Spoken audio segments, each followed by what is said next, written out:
दोस्तों, आप सभी का स्वागत है हमारे इस YouTube चैनल पर। मैं हूं सुयश राजपूत। जिला परिदर्शन की इस कड़ी में आज हम बस्तर संभाग की सामान्य जानकारियों पर चर्चा करने वाले हैं।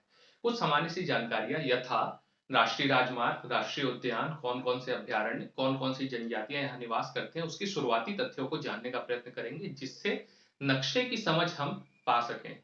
तो आइए चालू करते हैं। सबसे पहले देखना है बस्तर संभाग। बस्तर संभाग का गठन सन 1981 में किया गया।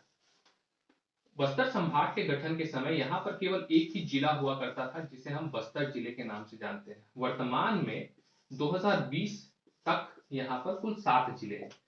बस्तर संभाग, जो कि प्रदेश का सबसे बड़ा संभाग है, इसके भीतर वर्तमान में कुल 7 जिले हैं। तो आइए जानने के प्रयत्न करते हैं कि कौन कौन से जिले यहाँ पर स्थित हैं। तो सबसे पहला जिला, जिसे हम उत्तरी बस्तर कांकेर के नाम से जानते हैं, कौन सा जिला? उत्तरी बस्तर कांकेर। दूसरा जिला कौन सा है? तो दूसरा जिला है नारायणपुर। नारायणपुर के बाद अगला जिला है बीजापुर।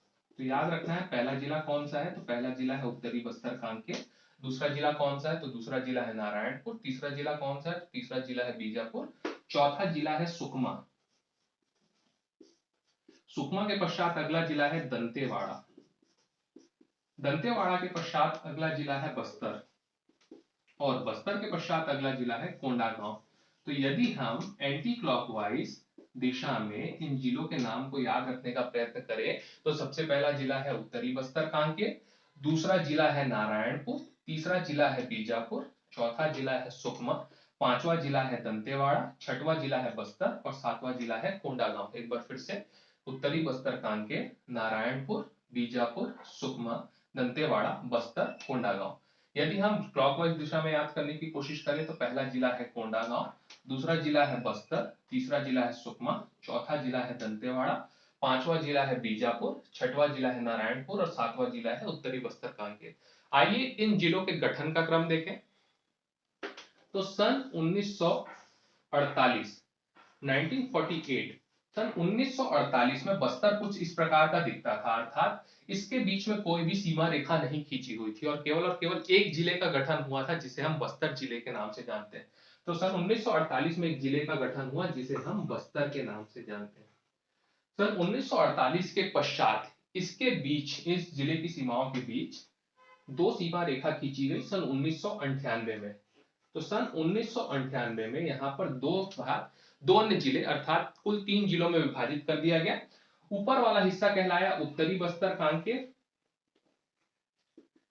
नीचे वाला हिस्सा कहलाया दक्षिणी बस्तर दंतेवाड़ा और बीच का हिस्सा कहलाया बस्तर। इस प्रकार हमने देखा कि उत्तरी बस्तर कांकेर और दक्षिणी बस्तर कांकेर का गठन कब हुआ? सन 1998 में किया गया।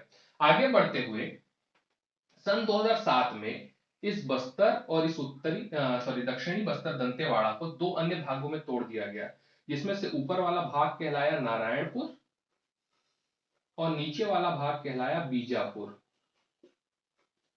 इसके पश्चात सन 2012 में इन्हें और दो भागों में तोड़ दिया गया और ऊपरी वाला हिस्सा कहलाया कोंडागांव और नीचे वाला हिस्सा कहलाया सुकमा। इस प्रकार हमने देखा कि सबसे पहले कौन से जिले का गठन हुआ? तो बस्तर जिले का गठन हुआ। कब हुआ? 1948 में। बस्तर जिले का गठन सन 1948 में किया गया। इसके पश्चात 1998 में दो अन्य जिलों का गठन हुआ, जिसमें से पहला जिला है उत्तरी बस्तर कांकेर और दूसरा जिला है दंतेवाड़ा। तो दंतेवाड़ा जिले का गठन कब हुआ? 1998 में। और उत्तरी बस्तर कांकेर जिले का गठन कब हुआ? वह भी हुआ 1998 में। इसके पश्चात 2007 में दो अन्य जिलों का गठन किया गया, जिसमें से पहला जिला है नारायणपुर और दूसरा जिला है बीजापुर। तो ध्यान रखने योग्य बात यह है कि नारायणपुर जिले का गठन भी 2007 में और बीजापुर जिले का गठन भी 2007 में। इसके पश्चात 2012 में दो अन्य जिलों का गठन किया गया। ऊपर वाला जिला कहलाया कोंडागांव और नीचे वाला जिला कहलाया सुकमा। तो ध्यान रखने योग्य बात यह है कि कोंडागांव जिले का गठन भी 2012 में हुआ और सुकमा जिले का गठन भी 2012 में हुआ। एक बार देखें कौन कौन से जिले का गठन कब कब हुआ। तो उत्तरी बस्तर कांकेर जिले का गठन 1998, नारायणपुर जिले का गठन 2007, बीजापुर जिले का गठन 2007, सुकमा जिले का गठन 2012, दंतेवाड़ा जिले का गठन 1998 और बस्तर जिले का गठन 1948 और कोंडागांव जिले का गठन 2012। यदि देखा जाए तो आजादी के समय इस संभाग में कितने जिले हुए करते थे? तो 0। सन 1947 में बस्तर जिला नहीं बना था। इस अथा 1948 से पहले अर्थात देश की आजादी के समय कुल जिले इस संभाग में 0 हुआ करते थे। इसके पश्चात 1948 में एक जिले का गठन किया गया जिसे हम बस्तर जिले के नाम से जानते हैं। इसके पश्चात 1981 में एक संभाग का गठन किया गया जिसे हम बस्तर संभाग के नाम से जानते हैं। बस्तर संभाग के गठन के समय इस संभाग में कितने जिले हुआ करते थे? तो एक ही जिला हुआ करता था जिसका नाम था बस्तर। इसके पश्चात राज्य गठन के समय, राज्य गठन से पूर्व सन 1998 में यहाँ पर 2 अन्य जिलों का गठन किया गया जिसमें से पहला जिला है दंतेवाड़ा और दूसरा जिला है कांकेर। अतः राज्य गठन के समय छत्तीसगढ़ में कुल कितने जिले थे? छत्तीसगढ़ में कुल 16 जिले थे जिसमें से बस्तर संभाग में कितने जिले थे? तो बस्तर संभाग में 3 जिले हुआ करते थे। इसके पश्चात 2007 में 2 अन्य जिले का गठन हुआ और जिलों की संख्या बढ़ के पहुंच गई 5 और 2012 में फिर से 2 अन्य जिलों का गठन हुआ और जिलों की संख्या बढ़कर के पहुंच गई 7। इस प्रकार छत्तीसगढ़ में सर्वाधिक जिले कौन से संभाग में है? तो वह इस बस्तर संभाग में ही है जिनकी संख्या 2007 है। दूसरे नंबर पर बिलासपुर है जहां पर कुल 6 जिले हैं। तो सर्वाधिक जिलों वाला कौन सा संभाग है? तो बस्तर संभाग है जहां पर कुल 7 जिले हैं। अतः इसके अलावा यह छत्तीसगढ़ का क्षेत्रफल की दृष्टि से सबसे बड़ा संभाग भी है। आगे बढ़ते हैं। आइए आगे बढ़ते हुए देखते हैं कि इस संभाग में कौन कौन से नेशनल हाईवे गुजरती है। तो आइए सबसे पहला जो नेशनल हाईवे है वह है नेशनल हाईवे नंबर 30 जो कि प्रदेश का सबसे लंबा national highway. National highway number 30 इस संभाग में प्रवेश करता है सबसे पहले कांकेर जिले में और कांकेर जिले में सबसे पहले पहुंच जाता है चारामा और चारामा से आगे बढ़ते हुए पहुंचता है कांकेर। तो सबसे पहले याद रखना है चारामा, चारामा के बाद कांकेर और कांकेर के बाद पंचमढ़ी। तो ध्यान रखने योग्य बात क्या है? सबसे पहले चारामा, चारामा के बाद कांकेर, कांकेर के बाद पंचमढ़ी। पंचमढ़ी के बाद आगे बढ़ते हुए यह पहुंचता है केशकाल घाटी और केशकाल घाटी के पश्चात पहुंचता है केशकाल। केशकाल से आगे बढ़ते हुए हम पहुंच जाते हैं फरसगांव और फरसगांव से आगे बढ़ते हुए पहुंचते हैं कोंडागांव। केशकाल, फरसगांव, कोंडागांव। कोंडागांव से आगे बढ़ते हुए हम पहुंचते हैं बस्तर जिले में और बस्तर जिले में पहुंच जाते हैं बस्तर। बस्तर जिले में पहुंचते हैं जगदलपुर। जगदलपुर से आगे बढ़ते हुए पहुंचते हैं दरभा। दरभा के बाद पहुंच जाते हैं झीरम। झीरम से आगे बढ़ते हुए पहुंचते हैं छिंदगढ़। छिंदगढ़ के बाद पहुंच जाते हैं सुकमा और सुकमा के बाद पहुंचते हैं कोंटा। तो ध्यान रखना है नेशनल हाईवे नंबर 30 जो कि इस संभाग में कांकेर जिले में प्रवेश करती है और कांकेर जिले में प्रवेश करने के पश्चात सबसे पहले पहुंचेगी चारामा। चारामा के बाद कांकेर, कांकेर के बाद पंचमढ़ी, पंचमढ़ी के बाद केशकाल घाटी होते हुए पहुंच जाएंगे केशकाल। केशकाल के बाद पहुंचेंगे फरसगांव और फरसगांव के बाद पहुंच जाएंगे कोंडागांव। कोंडागांव होते हुए बस्तर जिले में प्रवेश करेंगे और पहुंच जाएंगे जगदलपुर और जगदलपुर के बाद आगे बढ़ते हुए दरभा, दरभा के बाद झीरम, झीरम के बाद छिंदगढ़, छिंदगढ़ के बाद सुकमा और सुकमा के बाद कोंटा। आप सभी को अपने नक्शे की समझ बनाने के लिए इन नामों को ध्यान में रखना होगा। ऐसा नहीं बोल रहा हूं कि इसको याद ही करना है, लेकिन थोड़ा सा ध्यान में आ जाए कि झीरम कहाँ है तो झीरम सुकमा में है और दरभा कहाँ है तो दरभा बस्तर में है। वैसे ही छिंदगढ़ कहाँ है तो छिंदगढ़ सुकमा में है और फरसगांव कहाँ है तो फरसगांव कोंडागांव में है। तो इस समझ को बनाने के लिए हम राष्ट्रीय राजमार्ग के माध्यम से कुछ जगहों का नाम याद रख रहे हैं। इस जगह से कुछ विशिष्ट तथ्य भी जुड़े हुए हैं जो कि हम आगे के वीडियो में पढ़ेंगे, लेकिन अभी के लिए इन नामों को याद रखना है ताकि हम जगह की समझ बना सकें और आगे चल करके नक्शे की समझ बनने से हमारे तथ्यों को याद रखने की और तथ्यों को समझने की क्षमता में वृद्धि हो सके। तो आइए एक बार फिर से देखते हैं national highway number 30। National highway number 30 सबसे पहले जाएंगे चारामा, चारामा के बाद कांकेर, कांकेर के बाद पंचमढ़ी, पंचमढ़ी के बाद केशकाल घाटी, केशकाल घाटी के बाद केशकाल, केशकाल के बाद फरसगांव, फरसगांव के बाद कोंडागांव, कोंडागांव के बाद बस्तर, बस्तर के बाद पहुंचेंगे जगदलपुर, जगदलपुर के बाद पहुंचेंगे दरभा, दरभा के बाद पहुंचेंगे झीरम, झीरम के बाद पहुंचेंगे छिंदगढ़, छिंदगढ़ के बाद पहुंचेंगे सुकमा और सुकमा के बाद पहुंचेंगे कोंटा। अगर वापस चले तो पहला है कोंटा, कोंटा के बाद पहुंचेंगे सुकमा, सुकमा के बाद छिंदगढ़, छिंदगढ़ के बाद झीरम, झीरम के बाद दरभा, दरभा के बाद जगदलपुर, जगदलपुर के बाद बस्तर, बस्तर के बाद कोंडागांव, कोंडागांव के बाद फरसगांव, फरसगांव के बाद केशकाल, केशकाल के बाद केशकाल घाटी, फिर पंचमढ़ी, कांकेर, चारामा होते हुए दुर्ग संभाग की ओर यह नेशनल हाईवे निकल जाएगी। आगे बढ़ते हैं। जैसा कि आप सभी को पता है कि छत्तीसगढ़ इस प्रकार से विस्तारित है, अर्थात ऊपर से नीचे 700 से 800 किलोमीटर का विस्तार है। तो छत्तीसगढ़ को तीन नेशनल हाईवे तीन जगह से काटती है। सबसे ऊपर से एक नेशनल हाईवे काटेगी जिसका नाम है नेशनल हाईवे नंबर 43, बीच से एक नेशनल हाईवे काटेगी जिसका नाम है नेशनल हाईवे नंबर 53 और नीचे से एक नेशनल हाईवे काटेगी नेशनल हाईवे नंबर 63। अर्थात छत्तीसगढ़ के उत्तरी भाग से एक नेशनल हाईवे गुजरती है जिसका नाम है national highway number 43।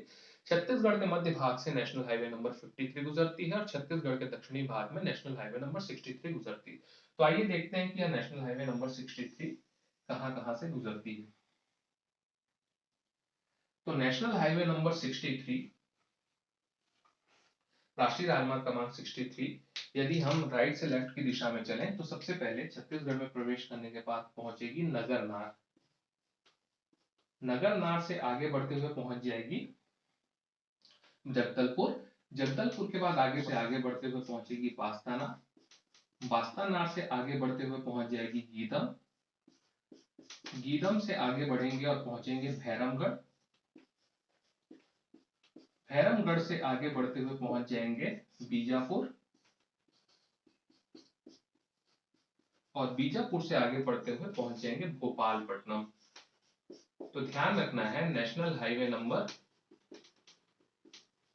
63, national highway number 63 Orissa से छत्तीसगढ़ में प्रवेश करती है और सबसे पहले पहुंचते हैं नगरनार, नगरनार से आगे बढ़ते हुए पहुंच जाएंगे जगदलपुर, जगदलपुर से आगे बढ़ते हुए पहुंचेंगे बास्तानार, बास्तानार के बाद पहुंचेंगे गीदम, गीदम के बाद भैरमगढ़ और भैरमगढ़ के बाद बीजापुर होते हुए भोपालपट्टनम पहुंच जाएंगे। यहीं से भोपालपट्टनम से एक और नेशनल हाईवे गुजरती है जिसका नाम है national highway number 163, number 163 Bhopalpatnam से भद्रकाली होते हुए, भोपालपट्टनम से भद्रकाली होते हुए हैदराबाद की ओर निकल जाएगी। तो ध्यान रखना है नेशनल हाईवे नंबर 63 कहां से निकलती है, तो भोपालपट्टनम से निकलती है, भोपालपट्टनम से भद्रकाली होते हुए हैदराबाद की दिशा में अग्रसर हो जाती है। एक और नेशनल हाईवे हमें याद रखना है जो कि गीदम से प्रारंभ होगी और दंतेवाड़ा तक जाएगी। इसका नाम है नेशनल हाईवे नंबर 163A। तो ध्यान रखना है एक राष्ट्रीय राजमार्ग जिसका नाम है नेशनल हाईवे नंबर 163A जो कि गीदम से दंतेवाड़ा को जोड़ती है। तो गीदम से दंतेवाड़ा को जोड़ने वाली प्रदेश की सबसे छोटी नेशनल हाईवे जिसे हम नेशनल हाईवे नंबर 163A के नाम से जानते हैं, जो कि गीदम से दंतेवाड़ा को जोड़ती है। एक और नेशनल हाईवे जो कि राष्ट्रीय राजमार्ग क्रमांक 30 की सहायक नेशनल हाईवे है जिसका नाम है नेशनल हाईवे नंबर 130D। आगे चल के मैं आपको नाम की अवधारणा भी बताऊंगा कि किस प्रकार राष्ट्रीय राजमार्गों के नाम निर्धारित किए जाते हैं। अभी केवल समझ लीजिए कि नेशनल हाईवे नंबर 130D किसकी सहायक नेशनल हाईवे है, तो नेशनल हाईवे नंबर 30 की सहायक नेशनल हाईवे है, इसलिए इसका नाम 130D पड़ा है। यह नेशनल हाईवे कोंडागांव जिला मुख्यालय को नारायणपुर जिला मुख्यालय से जोड़ती है। तो कोंडागांव से नारायणपुर जाने के लिए कौन सा राष्ट्रीय राजमार्ग क्रमांक आपको प्रयोग करना होगा, तो वह है राष्ट्रीय राजमार्ग क्रमांक 130D। आइए एक बार रिवीजन कर लेते हैं इन नेशनल हाईवेज को। तो पहला नेशनल हाईवे है नेशनल हाईवे नंबर 30 जो कि दुर्ग संभाग से होते हुए सबसे पहले प्रवेश करता है कांकेर जिले में और कांकेर जिले में पहुंचता है चारामा, चारामा के बाद कांकेर, कांकेर के बाद पंचमढ़ी, पंचमढ़ी के बाद केशकाल घाटी, केशकाल घाटी के बाद केशकाल, केशकाल के बाद फरसगांव, फरसगांव के बाद कोंडागांव, कोंडागांव के बाद बस्तर, बस्तर के बाद जगदलपुर, जगदलपुर के बाद दरभा, दरभा के बाद झीरम, झीरम के बाद छिंदगढ़, छिंदगढ़ के बाद सुकमा और सुकमा के बाद कोंटा होते हुए आगे की दिशा में बढ़ जाता है। अगला नेशनल हाईवे है नेशनल हाईवे नंबर 63, तो राष्ट्रीय राजमार्ग क्रमांक 63, सबसे पहले भोपालपट्टनम, भोपालपट्टनम के बाद बीजापुर, बीजापुर के बाद भैरमगढ़, भैरमगढ़ के बाद गीदम, गीदम के बाद बास्तानार, बास्तानार के बाद जगदलपुर और जगदलपुर के बाद नगरनार होते हुए उड़ीसा की ओर अग्रसर हो जाता है। अगला राष्ट्रीय राजमार्ग क्रमांक है राष्ट्रीय राजमार्ग क्रमांक 163A, राष्ट्रीय राजमार्ग क्रमांक 163A गीदम होते हुए दंतेवाड़ा तक जाता है। तो गीदम से दंतेवाड़ा को जोड़ने वाली नेशनल हाईवे है प्रदेश की सबसे छोटी नेशनल हाईवे जिसका नाम है नेशनल हाईवे नंबर 163A। अगला राष्ट्रीय राजमार्ग क्रमांक है राष्ट्रीय राजमार्ग क्रमांक 63 जो कि भोपालपट्टनम से भद्रकाली होते हुए हैदराबाद तक जाती है। तो एक नेशनल हाईवे याद रखना है राष्ट्रीय राजमार्ग क्रमांक 163 भोपालपट्टनम से भद्रकाली होते हुए हैदराबाद तक। अगला नेशनल हाईवे हमें याद रखना है राष्ट्रीय राजमार्ग क्रमांक 130D, राष्ट्रीय राजमार्ग क्रमांक 130D कोंडागांव जिला मुख्यालय से नारायणपुर जिला मुख्यालय को जोड़ती है। बढ़ते हैं आगे। आगे बढ़ते हुए देखते हैं कि इस संभाग में कौन कौन सी प्रमुख नदियां बहती है। तो सबसे पहले याद रखना है एक नदी जिसका नाम है इंद्रावती नदी। इंद्रावती नदी जिसे बस्तर की गंगा भी कहा जाता है, कालाहांडी उड़ीसा से निकलती है। तो याद रखना है कहां से निकलती है, तो कालाहांडी उड़ीसा से एक नदी का उद्गम होता है जिसे हम इंद्रावती नदी के नाम से जानते हैं। इंद्रावती नदी बस्तर जिले में प्रवेश करती है और बस्तरपुर जगदलपुर के बीच से होते हुए अपने किनारे जगदलपुर शहर को बसाती है और आगे बढ़कर के दंतेवाड़ा जिले में प्रवेश करती है और थोड़ा सा नारायणपुर और बीजापुर के बीच प्राकृतिक सीमा बनाते हुए छत्तीसगढ़ और महाराष्ट्र के बीच में प्राकृतिक सीमा का निर्माण करती है और आगे जाकर के भद्रकाली नामक स्थान में गोदावरी नदी में समाहित हो जाती है। तो ध्यान रखना है एक नदी जिसका नाम है इंद्रावती नदी। यह इंद्रावती नदी कहां से उद्गमित होती है, तो इसका उद्गम होता है उड़ीसा के कालाहांडी नामक स्थान से। कालाहांडी उड़ीसा में एक पर्वत है, मुंगेर पर्वत श्रृंखला। मुंगेर पर्वत श्रृंखला से एक नदी का उद्गम होता है जिसे हम इंद्रावती नदी के नाम से जानते हैं। यह इंद्रावती नदी कालाहांडी उड़ीसा से उद्गमित होने के पश्चात बस्तर जिले में प्रवेश करती है और बस्तरपुर और जगदलपुर के बीच से होकर के गुजरते हुए अपने किनारे जगदलपुर शहर को बसाते हुए आगे बढ़ती है। आगे जाकर के इसमें एक जलप्रपात का निर्माण होता है जिसे हम चित्रकोट जलप्रपात के नाम से जानते हैं।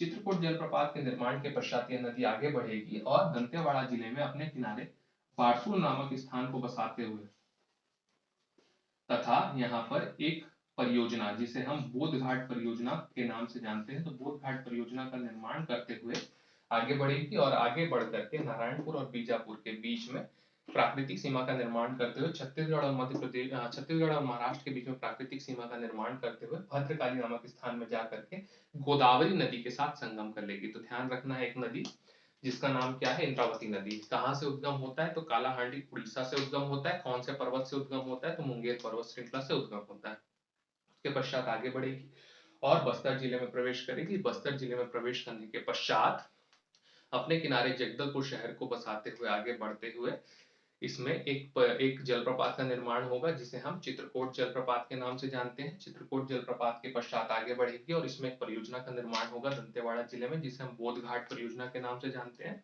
बोध घाट परियोजना का निर्माण करने के पश्चात आपने आगे एक शहर की स्थापना करेगी जिस शहर का नाम है बारसूर। बारसूर शहर को बसाते हुए नारायणपुर के बीच में प्राकृतिक सीमा का निर्धारण करते हुए छत्तीसगढ़ और महाराष्ट्र के बीच में प्राकृतिक सीमा का निर्धारण करेगी और भद्रकाली नामक स्थान पर जाकर गोदावरी नदी के साथ समाहित हो जाएगी। अगली नदी जिसका नाम है सबरी नदी। सबरी नदी का उद्गम भी उड़ीसा से होता है, उड़ीसा में कोरापुट नामक स्थान से। तो कोरापुट उड़ीसा से एक नदी का उद्गम होगा जिसे हम सबरी नदी के नाम से जानेंगे। यह सबरी नदी उद्गम के पश्चात आगे बढ़ेगी और बस्तर जिले में प्रवेश करेगी। बस्तर जिले में कांगेर घाटी राष्ट्रीय उद्यान क्षेत्र में कांगेर घाटी राष्ट्रीय उद्यान क्षेत्र में प्रवेश करने के पश्चात यह वापस आगे बढ़ेगी और सुकमा जिले में प्रवेश करेगी और वापस लौट जाएगी उड़ीसा की ओर। उड़ीसा से वापस लौट करके आएगी जिसमें एक जलप्रपात का निर्माण होगा जिसे हम रानी दरहा जलप्रपात के नाम से जानते हैं। इसके अलावा एक और जलप्रपात का निर्माण करेगी जिसे हम गुप्तेश्वर जलप्रपात के नाम से जानते हैं। गुप्तेश्वर जलप्रपात का निर्माण करने के पश्चात यह आगे बढ़ेगी और अपने किनारे कोंटा नामक स्थान को बसाते हुए इस कोंटा से इसमें एक जल मार्ग का निर्माण होगा जिसे हम प्रदेश का एकमात्र जल मार्ग जो कि कोंटा से लेके कुनवरम तक जाती है और कुनवरम में जाकर के यह नदी समाहित हो जाती है गोदावरी नदी में। एक बार फिर से देखें तो एक नदी है जिसका नाम है सबरी नदी जिसका उद्गम कोरापुट उड़ीसा से होता है। कोरापुट उड़ीसा से सबरी नदी का उद्गम होता है जिसे उड़ीसा में कोलाब नदी के नाम से जाना जाता है। तो उड़ीसा में कौन से नदी के नाम से जानते हैं, कोलाब नदी, जिसे छत्तीसगढ़ में सबरी नदी के नाम से जाना जाता है। तो उड़ीसा में कोरापुट नामक स्थान से सबरी या कोलाब नदी का उद्गम होता है जो छत्तीसगढ़ में बस्तर जिले में प्रवेश करती है और बस्तर जिले में प्रवेश करने के पश्चात सुकमा की दिशा में बढ़ती है और वापस उड़ीसा लौट जाती है। उड़ीसा से लौट करके छत्तीसगढ़ आती है जिसमें दो जलप्रपात का निर्माण होता है, एक है रानी दरहा जलप्रपात और दूसरा है गुप्तेश्वर जलप्रपात। इन दोनों जलप्रपात के निर्माण के पश्चात यह नदी आगे बढ़ेगी और अपने किनारे कोंटा शहर को बसाते हुए आगे बढ़ेगी और इसमें राज्य का एकमात्र जलमार्ग स्थापित किए होगा जिसे हम जो कि कोंटा से लेकर कुनवरम तक के स्थापित किया गया है। तो कोंटा से लेकर कुनवरम तक के राज्य का एकमात्र जलमार्ग स्थापित है तथा कुनवरम में जाकर के यह नदी गोदावरी नदी में समाहित हो जाएगी। इसके अलावा एक और नदी याद रखना है जिसका नाम है कोटरी नदी। यह कोटरी नदी राजनांदगांव के मोला मानपुर से उद्गमित होती है और मोला मानपुर से उद्गमित होने के पश्चात आगे बढ़ेगी और आगे बढ़कर कांकेर जिले के समीप, कांकेर जिले के भीतर अपने किनारे एक शहर बसाएगी जिसे हम परलकोट के नाम से जानते हैं तथा इस नदी का नाम, इस शहर के नाम पर परलकोट नदी के नाम से भी जाना जाएगा। तो याद रखना एक नदी कोटरी नदी जिसका उद्गम मोला मानपुर राजनांदगांव से होगा। मोला मानपुर से उद्गमित होने के पश्चात यह नदी इस संभाग में प्रवेश करेगी और अपने किनारे एक शहर की स्थापना करेगी जिसे हम परलकोट के नाम से जानते हैं। इस परलकोट के नाम पर इस नदी को परलकोट नदी या कोटरी नदी के नाम से जाना जाता है। यह कोटरी नदी आगे बढ़ेगी और आगे जाकर के इंद्रावती नदी में समाहित हो जाएगी। इसके पश्चात आगे बढ़ते हैं और देखते हैं कि इस संभाग में कौन कौन से राष्ट्रीय उद्यान या वन्य जीव अभ्यारण्य है। क्योंकि इस क्षेत्र में वन जीवों और वन्य क्षेत्र की सघनता है, इस कारण यहाँ पर 2 राष्ट्रीय उद्यान और 2 अभ्यारण्य स्थापित किए गए हैं। पहला राष्ट्रीय उद्यान जैसा कि मैंने आपको बताया कांगेर घाटी राष्ट्रीय उद्यान। कांगेर घाटी राष्ट्रीय उद्यान याद रखना है, एक राष्ट्रीय उद्यान कांगेर घाटी राष्ट्रीय उद्यान, जिसके बारे में विस्तृत चर्चा हम जिले में करेंगे और संबंधित टॉपिक पर करेंगे। अभी केवल याद रखना है कि यहाँ पर एक राष्ट्रीय उद्यान है बस्तर जिले में जिसका नाम है कांगेर घाटी राष्ट्रीय उद्यान। अगला राष्ट्रीय उद्यान जिसे हम इंद्रावती राष्ट्रीय उद्यान के नाम से जानते हैं, तो एक राष्ट्रीय उद्यान याद रखना है इंद्रावती नदी के नाम पर इंद्रावती राष्ट्रीय उद्यान। कौन से जिले में स्थित है? तो बीजापुर जिले में स्थित है। अगला अभ्यारण्य याद रखेंगे, एक अभ्यारण्य है जिसे हम भैरमगढ़ अभ्यारण्य के नाम से जानते हैं जो कि बीजापुर जिले में स्थित है। अगला अभ्यारण्य याद रखना है पामेड़ अभ्यारण्य।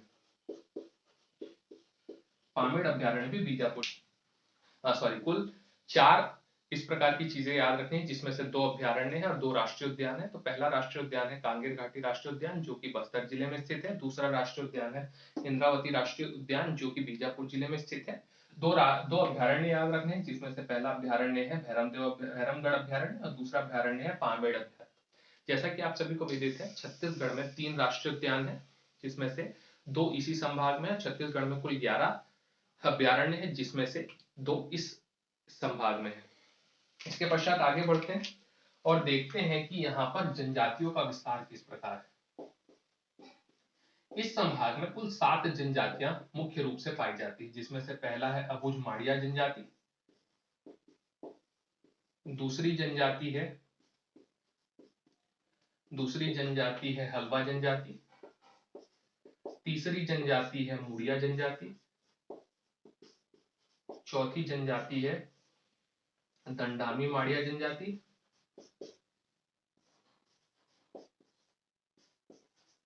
छठवीं जनजाति है दोरला,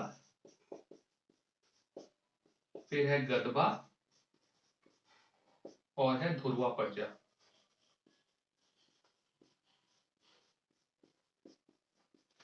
सबसे पहले देखते हैं कि अबुझ माड़िया जनजाति का निवास स्थल किस क्षेत्र में है। तो अबुझ माड़िया जनजाति मुख्य रूप से नारायणपुर और बीजापुर जिले में निवास करती है। तो मुख्य रूप से अबुझ माड़िया जनजाति अबुझ माड़ की पहाड़ी के समीप नारायणपुर और बीजापुर में निवास करती है। अगली जनजाति है हल्बा जनजाति। तो हल्बा जनजाति मुख्य रूप से नारायणपुर, कोंडागांव और बस्तर संभाग में बस्तर जिले में निवास करती है। तो बस्तर संभाग की मुख्य रूप से 6-7 जनजातियां जिसमें से पहला नाम है अबुझ माड़िया जनजाति, दूसरा नाम है हल्बा जनजाति, तीसरा है मुड़िया, चौथा दंडामी माड़िया, फिर दोरला, गदबा, धुरवा पर्जा। तो सबसे पहले हमने देखा अबुझ माड़िया जनजाति का संकेंद्रण कहां पर है। तो उनका संकेंद्रण नारायणपुर और बीजापुर जिले में। हल्बा जनजाति का संकेंद्रण कहां पर है। तो नारायणपुर में है, कोंडागांव में और बस्तर में है। अगली जनजाति है मुड़िया जनजाति।